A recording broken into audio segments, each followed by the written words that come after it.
ഒരു അഖിലേന്ത്യാ പണിമുടക്ക് കഴിഞ്ഞിരിക്കുന്നു. ഒരു അഖിലേന്ത്യാ പണിമുടക്ക് കൂടി കഴിഞ്ഞു എന്ന് പറയുന്നതാണ് കൂടുതൽ ശരി.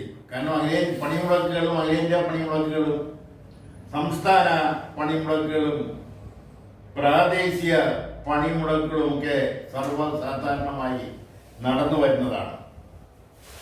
ഇപ്പോഴത്തെ പണിമുടക്ക് എന്ന് പറയുന്നത് പ്രതിപക്ഷത്തുള്ള ട്രേഡ് യൂണിയൻ സംഘടനകൾ യോജിച്ചു നടത്തിയ ഒരു പണിമുടക്കാണ്. ഉത്തരേന്ത്യൻ സംസ്ഥാനങ്ങളിൽ അത് പറയത്തക്ക ചലനങ്ങളൊന്നും സൃഷ്ടിച്ചില്ല എങ്കിൽ തന്നെയും കേരളത്തെ സംബന്ധിച്ചിടത്തോളം ഏകദേശം ജനജീവിതം സ്തംഭിച്ച മട്ടായിരുന്നു.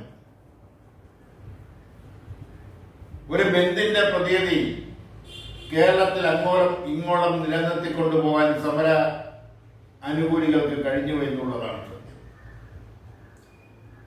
സമരം ചെയ്തത് എന്തിനാണെന്ന് ചോദിച്ചാൽ സമരത്തിൽ പങ്കെടുത്തുകൊണ്ട് ജോലി നിന്ന് മാറി നിൽക്കുന്നവർക്ക് അതിനെക്കുറിച്ച് വലിയ ഗ്രാഹ്യമൊന്നും ഉണ്ടാവാൻ സാധ്യതയില്ല.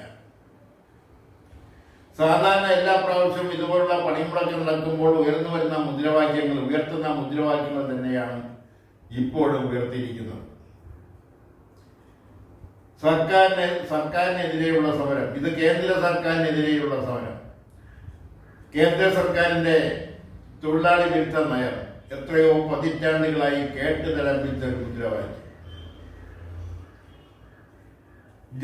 സർക്കാരിന്റെ ജനദ്രോഹ നടപടികൾക്കെതിരെയുള്ള പണിമുടക്ക് സമരം, അതും കേട്ടുതരംഭിച്ചതാണ്. കേരളത്തെ സംബന്ധിച്ചിടത്തോളം ഒരു വിഭാഗം പണിമുടക്ക് അനുകൂല സംഘടനകൾ ഉയർത്തിയ മുദ്രാവാക്യം കേന്ദ്ര സർക്കാരിന്റെ ജനവിരുദ്ധ നയങ്ങൾക്കെതിരെ, സംസ്ഥാന സർക്കാരിന്റെ ജനവിരുദ്ധ നയങ്ങൾക്കെതിരെ, തൊഴിലാളി വിരുദ്ധ നയങ്ങൾക്കെതിരെ ഉള്ള പ്രതിഷേധം എന്ന നിലയിലാണ് പണിമുടക്കിനെ അവർ ഉയർത്തിക്കാട്ടിയത്. അതുപോലെ തന്നെ തൊഴിൽ രംഗത്ത് കൊണ്ടുവന്നിട്ടുള്ള ചില നിയമങ്ങൾ അത് തൊഴിലാളികൾക്ക് നന്മ ചെയ്യുന്നതല്ല, തിന്മയാണ് അതുകൊണ്ട് ഉണ്ടാകുന്നത് എന്നുള്ളത് കൊണ്ട് പുതുതായി കൊണ്ടുവന്നിട്ടുള്ള തൊഴിൽ നിയമങ്ങൾ, തൊഴിൽ കോഡ് പോലുള്ള നിയമങ്ങൾക്കെതിരെ ആ നിയമങ്ങൾ പിൻവലിക്കണമെന്ന് ആവശ്യപ്പെട്ടുകൊണ്ടുള്ള പണിമുടക്ക്. ഇതിലൊന്നും ക്രിയാത്മകമായ പ്രതികരണങ്ങൾ സർക്കാരിന്റെ ഭാഗത്ത് നിന്നും ഉണ്ടാവുമെന്ന് പ്രതീക്ഷിക്കേണ്ട. ഈ സമരം കൊണ്ട് ജനങ്ങൾക്കുണ്ടാവുന്ന ബുദ്ധിമുട്ടുകൾ എത്ര മാൻ പവറാണ് നഷ്ടപ്പെട്ടത്. പ്രത്യേകിച്ച് കേരളം പോലുള്ള സാമ്പത്തിക പ്രതിസന്ധി നേരിട്ടുകൊണ്ടിരിക്കുന്ന ഒരു സംസ്ഥാനം,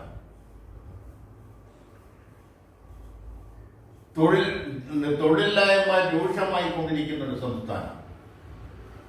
അങ്ങനെയുള്ള ഒരു സംസ്ഥാനത്ത് നിലവിലുള്ള മാൻ പവർ നഷ്ടപ്പെടുമ്പോൾ അതിമൂലം ഉണ്ടാവുന്ന സാമ്പത്തിക പ്രതിസന്ധി എങ്ങനെയാണ് പരിഹരിക്കപ്പെടുക? പലതും പറയാം. എങ്കിൽ തന്നെയും അത് പരിഹരിക്കുക എന്നുള്ളത് അത്ര എളുപ്പമല്ല. മാത്രമല്ല ഇത്തരം സമരങ്ങളെല്ലാം കാലഹരണപ്പെട്ടതാണ്.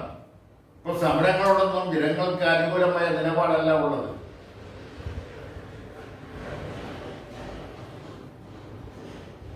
പഴകി ലഭിച്ച മുദ്രാവാക്യങ്ങൾ വീണ്ടും ഉയർത്തുമ്പോൾ ജനങ്ങൾ അതൊരു അപഹാസ്യമായിട്ട് കാണുന്ന വലിയൊരു വിഭാഗം ജനങ്ങളുണ്ട്. മാത്രമല്ല കേരളത്തിലെ തൊഴിലാളികൾ, സർക്കാർ ജീവനക്കാര്, അർദ്ധ സർക്കാർ ജീവനക്കാര്, ബാങ്ക് ജീവനക്കാർ, അധ്യാപകര്, എൻജിഒമാര്, അതോടെ തന്നെ മറ്റു മേഖലകളിൽ പണിയെടുക്കുന്ന സംഘടിത തൊഴിലാളികൾ, അവരെല്ലാം സമ്പന്ന തൊഴിലാളികളാണ് എന്ന് പറയേണ്ടി വന്നതിൽ എന്ന് പറയാതിരിക്കാൻ നിവൃത്തിയില്ല. അത്തരം ഒരു സാഹചര്യം നിലനിൽക്കുമ്പോൾ, പ്രത്യേകിച്ച് കേരളത്തിൽ നിലനിൽക്കുമ്പോൾ, ഇങ്ങനെ ഒരു സമരത്തിന്റെ ആവശ്യകത ഉണ്ടായിരുന്നോ എന്ന് ചിന്തിക്കുന്നവർ എത്രയോ പേരുണ്ട്. മാത്രമല്ല, തിരുവനന്തപുരത്തിന്റെ ഭരണ സ്ഥിര കേന്ദ്രമായ സെക്രട്ടേറിയറ്റിലെ കോൺഗ്രസ് അനുകൂല സംഘടനയിൽപ്പെട്ട ജീവനക്കാർ അവർ പണിമുടക്കിൽ പങ്കെടുത്തില്ല എന്നുള്ളത് ശ്രദ്ധേയമാണ്.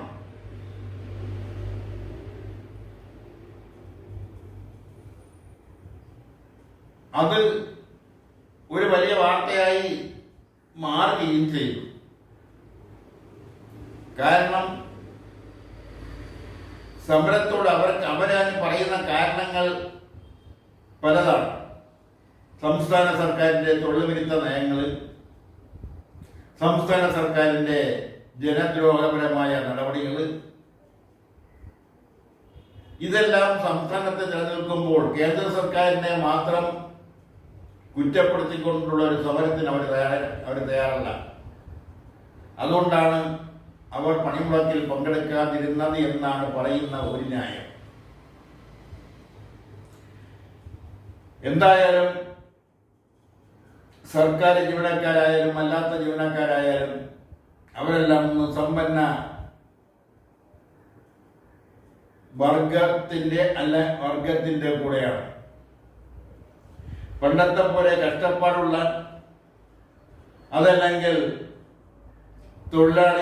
ബുദ്ധിമുട്ട് അനുഭവിക്കുന്ന തൊഴിലാളികൾ ജീവനക്കാരില്ല.